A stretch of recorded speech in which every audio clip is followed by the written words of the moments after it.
YouTube? It's your girl Tori Patrice and I am back with another video. Today I'm going to be reviewing the latest episode of 90 Day Fiancé, The Other Way. If you haven't already, make sure you go check out my previous review of last week's episode. It was juicy, okay? Anyway, let's get straight into this week's episode. So first we have Jihoon and Deavan.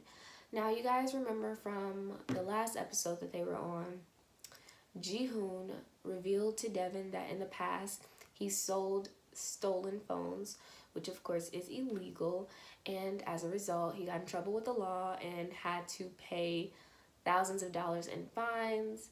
He says that he paid most of it off, but he still has a couple thousand, and also his credit card debt. So anyway, coming into this episode, that information that Deavan received about Jihoon is of course still looming over everything, and she's very concerned about his criminal past and how it may affect their future.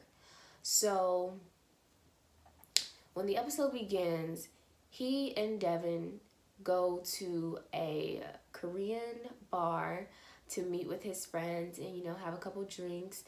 And everything is pretty light at first, in terms of, like the vibes. It's, chill and everything. But then Deavan gets a little tipsy. I've been drinking. And she's like, well, now that I'm tipsy, I got a little bit of liquid courage and I can go ahead and ask Jihoon's friends, like, what's really up with his past? Is there more that he's not telling me? So she gets out the translator. She starts asking his friends, like, stuff about, when he was stealing the phones and is he still doing that illegal activity. She pretty much finds out from Jihoon, because he admits that it wasn't just as simple as, like, selling the phones to people, in his local area, but he was actually going to China to sell these stolen phones. So that made her even more concerned. But the friends did confirm that he is not doing this anymore, and they were like, we think you need to, trust him. And she's like, okay, So the night pretty much ends there. So later on in the episode, Jihoon and Deavan are in the car with their son, Taeyang, and sorry if I mispronounced that. Anyway, so they're in the car and they're going to the marriage license office to get, the paperwork so that they can be legally married. And they're talking, and she's basically bringing up the fact that, he has the debt up again, and he's kind of getting annoyed because, he just doesn't really want to hear it. He's like, enough, you worry too much. He always says you worry too much. But if we're being honest, she should have been worrying from the beginning before all of this happened. But anyway, so he's like, you worry too much. She's like, well, I really need to know about your debt. And then he's like, well, my debt is my personal issue. And she's like, not really, because we're about to go get this marriage license. We're going to be married, so your debt becomes my debt, and it's our problem. And she was basically like, I want you to agree to let me manage our finances. And he agreed, and she felt a little bit more relieved. And of course, she still has her concerns because at the end of the day, she doesn't really know him. She's only spent, at this point, a month with him in person, because the 2 weeks she spent with him when she got pregnant, and then the 2 weeks that she's been in Korea. So she's really only spent about maybe a little over a month at this point with him in person. So he's really a complete stranger. And I mean, it's hard for me to be sympathetic for her, because it's like, I'm not going to say that it was wrong for her to, be physically intimate with him so soon or anything like that. But I do think that it would have been wise for her to protect herself, because now you have to marry, well, you don't have to, but now you're in a situation where you have a child by someone you barely know, and you're marrying them, and you're still finding out stuff about them on your way to literally get the marriage license. So yeah, I mean, it's unfortunate, but it is what it is. So anyway, they go to the office, they fill out the paperwork. They are now legally married, but they have not had a wedding ceremony. So their segment ended on a rather happy note. They left the marriage license office and they were like, oh, I love you too, blah, blah, blah. And they were talking about how they still wanted to have a wedding ceremony. And that was the end of their segment. So now we're going to get into the next couple. So next we have Corey and Evelin.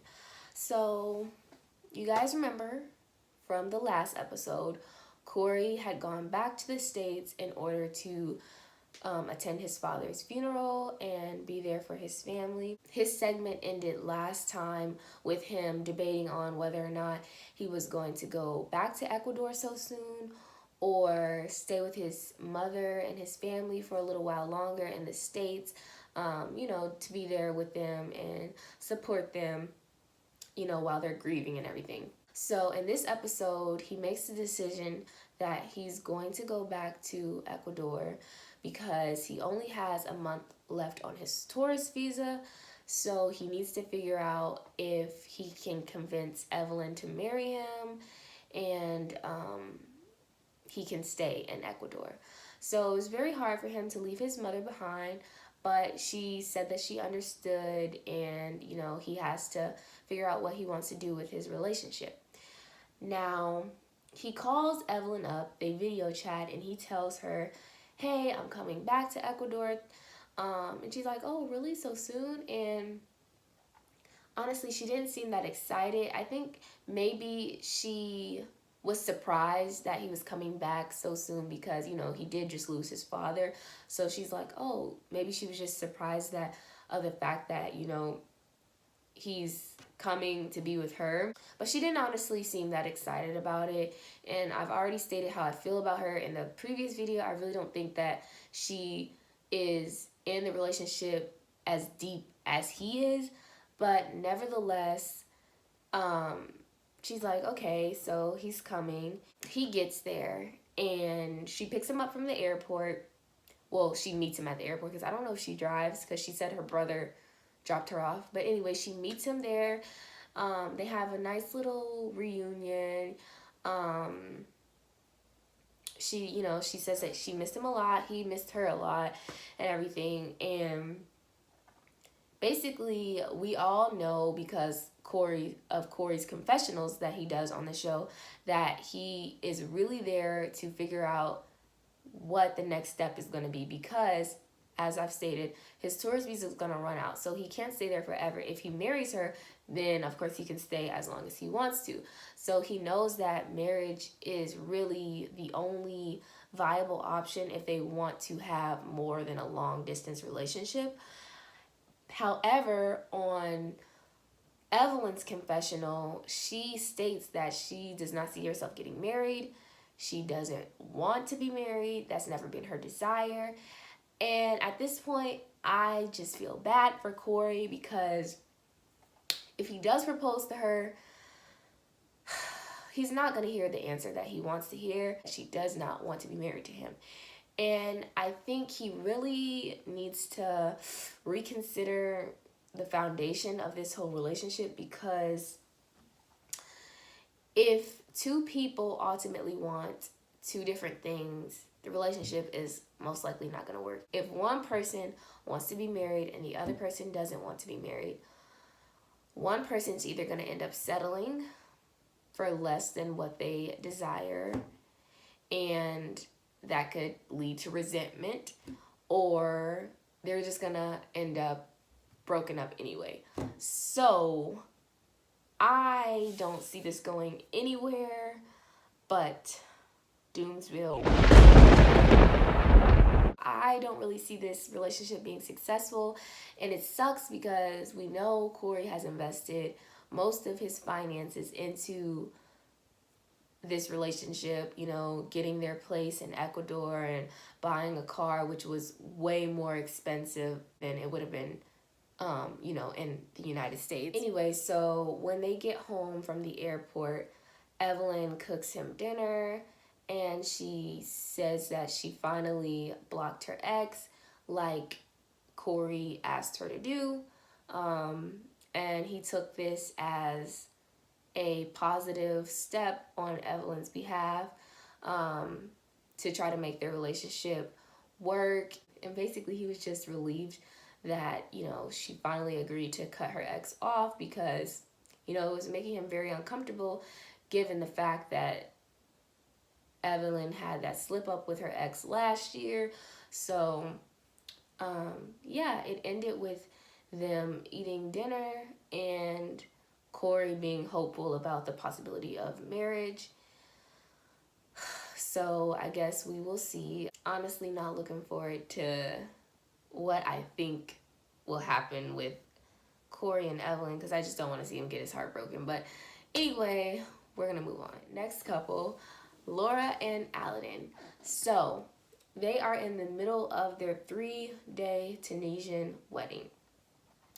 And basically, Liam did not come to the first night of the wedding, and Liam did not come to the second night of the wedding. So Laura is quite disappointed, because, that's her son, and she really wanted him to be there. She begged him to come in the first place, and then he travels 24 hours to Tunisia only not to show up to the wedding. Like, I really feel like it was purposeless, because it's kind of like basically saying to someone, oh, I got you a Christmas present, but you can't open it. It's kind of that whole vibe. Anyway, so the first night, he claimed that he was too tired, basically jet lagged, but then he also turned around and said, well, I don't support this relationship. Aladin is no different from the guys that you've dated in the past. So we really know that it wasn't just because he was too tired. But then on the second night, he claims that he had a stomach ache. He ate something bad. Laura claimed that he had diarrhea, which is different from a stomach ache. Diarrhea can cause stomach pain, but it's different from just a stomach ache. So which is it? I mean, did you have diarrhea, or was it just a severe stomach ache? Like, really, what was the deal? So anyway, he claims that he was sick. He had some type of stomach ache. He ate something wrong, which it's possible, because you're in a foreign country, you're not used to their foods and certain things that may be in the foods that can make you sick. I know from experience that while I was abroad, I did get sick. I actually, my stomach was tore up, okay? My stomach was tore up. So I do get that, but the thing that makes me question if he was really being honest about it is the fact that he's already been so outspoken to Laura about the fact that he doesn't like Aladin and he doesn't support their situation. So I'm thinking that he may have been lying just to, cover up the fact that he didn't want to come. And plus, like, if what Laura is saying is true and that he had diarrhea, I'm thinking that if he had diarrhea, it would have lasted more than a day. I think it would have lasted at least 2 days.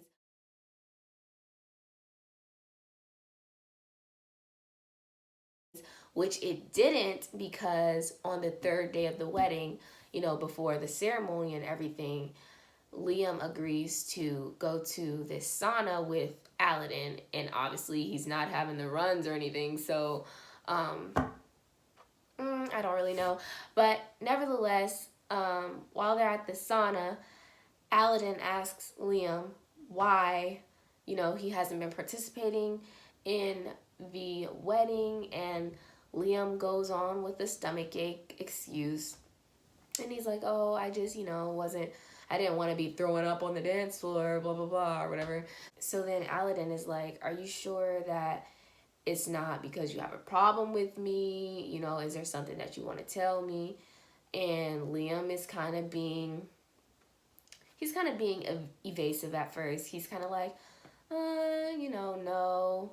But then he ends up admitting, like, okay, I did say that I had some concerns about you. I did complain about you. I compared you to guys in Laura's past because I've had an issue with, pretty much every guy in the past, which he's pretty much admitting that he's gonna have an issue with whoever dates his mom. It doesn't matter who it is, but especially since Aladin is so young, he's of course gonna have an issue, but he's pretty much indirectly stating that he's gonna have a problem with whoever his mom decides to be with. He's just clearly a mama's boy and wants to be the center of attention and wants to be basically the center of his mother's life, the only man in his mom's life, okay?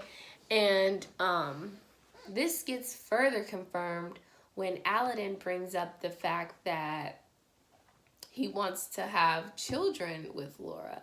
And then Liam goes and says, no.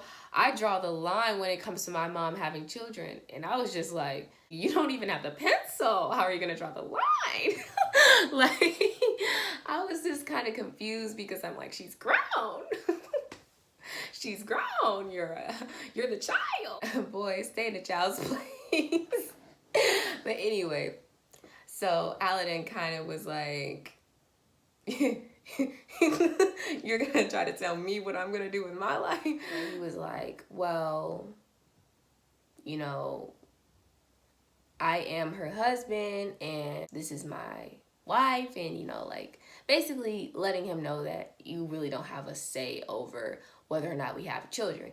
And Liam was like, well, she can't have children. First he says that it's because it's not safe for her, which of course it's not as safe for older women to have children. But then he starts going into what his real issue is, and that's that he wants to be the center of attention. He goes, my mom can't have any more kids. She's still helping her other kids. He is an only child, so he's the only kid that she's helping. And he's like, yeah, if she has another kid, she won't give me any attention, and she's gonna be spending all her money on that kid. And Aladin was like, no, I'm gonna be spending my money on the kid. And then he was like, no. If you guys have children, I'm done with her and I'm done with you. And then Aladin was like, okay, bro, then I guess this is goodbye. Because he knew the conversation was getting nowhere. So basically he tells Liam goodbye. Liam leaves the sauna, and then Aladin's there by himself. But one thing I will say is that Laura is partially to blame for the conversation going left, even though she wasn't there, because she should have told her son about Aladin's desires to have kids. Because from what Liam was saying to Aladin, Liam told Aladin that Laura told him that Aladin had no interest in having children. So of course he was very caught off guard when Aladin started bringing up the possibility of them having kids together. So yeah, and then of course he starts getting really defensive, and I think he did act like a child, of course, and it could have been handled better, but Laura definitely should have been upfront with Liam about that, so that the conversation perhaps could have gone a little bit in a better direction. But either way, I feel like Liam would have found something else to be upset about and dramatically storm off. I mean, because Liam was already getting upset when Aladin simply referred to Laura as his wife. And Liam goes, oh, this sounds like a stepfather conversation. I don't want you to try to act like my stepfather. I don't want that. And it's like, who's trying to act like your stepfather? He was just simply referring to Laura as his wife. And Aladin goes, well, I'm not trying to be your stepfather, I'll never be a father figure to you, considering that I'm only 30 and you are, 20, 22? But Liam still was, being complicated and just not really willing to have an adult conversation without getting that defensive. So then when the child conversation, when that topic came into the mix, then it was just completely a lost cause. So, he leaves, and that's where it ended on the Laura and Aladin segment. From the preview, it looks like Liam is in a suit and tie at the ceremony, so I'm thinking he is going to attend the third night of the wedding, but we will see. So let's get into our final couple for this week, and that is Jenny and Sumit. So you guys know, last week was a dramatic episode for Jenny and Sumit with the whole family ambush and Summit's father-in-law and his whole family showing up to the apartment that he shares with Jenny and basically dragging him out of there and threatening to get the police involved, and it was just a whole lot. And I was hearing a conspiracy theory about Jenny and Sumit, and that theory is that Jenny knew that Sumit was married before this whole taping of the show, or at least for the past few episodes, she knew that he was married. This theory is that basically the reason why TLC's cameras didn't catch the most dramatic, well, what would have been the most dramatic event in the show, which would have been the family ambush, when Sumit's family comes to confront them about, them messing around. The reason that the cameras didn't catch that is because it maybe didn't happen and she already knew, and perhaps the family already knew, because they did state that this is not Jenny's first time visiting Sumit in India. So, I mean, it's a conspiracy theory, but I mean, I guess we just have to wait and see if it's true. But anyway, if we go with what TLC is telling us, Sumit was taken from the apartment that he shares with Jenny, and he was kept at his house, his parents' house, for 5 days, and he's forbidden to see Jenny, but he is somehow allowed to see his friend. So basically, the TLC crew films Sumit meeting up with his friend, and they're discussing the situation, and basically Sumit saying like, yeah, my family took me away from Jenny, and his friend admits that he already knew that Sumit was married, which, if you think about it, it's kind of really shady that if Jenny really didn't know, he sat and had dinner with Jenny knowing that this man was married and just smiling in her face like they could really be together and that everything was okay. But anyway, so he sits with a friend, and the friend's like, what happened? And he's telling him what you guys already know about how he was taken to go back with his family, and how his father-in-law is threatening to file a police report against him. So anyway, the friend explains that having an affair is not a crime in India. So the father-in-law, if he's going to file a police report against Sumit, would have to, I guess, amp up the claims or accusations and pretty much lie.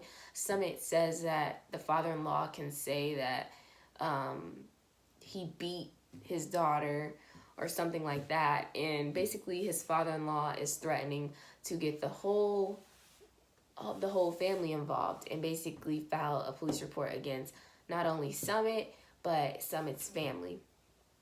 And Sumit says that he would rather be in jail than to be in this arranged marriage that he's in. So now all of a sudden he's got all this courage when the whole season he's been hiding from his family, and now all of a sudden he's like, oh, this big bad macho guy who doesn't care about consequences. Anyway, the friend was like, oh, this could get really bad for you. And Summit's kind of like, well, I'm done being afraid. It took a lot for me to stand up for myself, and now that I finally have, I'm just going to continue to stand up for myself. So we'll see if Sumit really keeps that same energy, because, come on now. He's clearly afraid of the consequences. But, we'll see. I really think that Jenny just needs to pack up her bags and go back to America, because, girl, he is leading you on. He's led you on this whole time.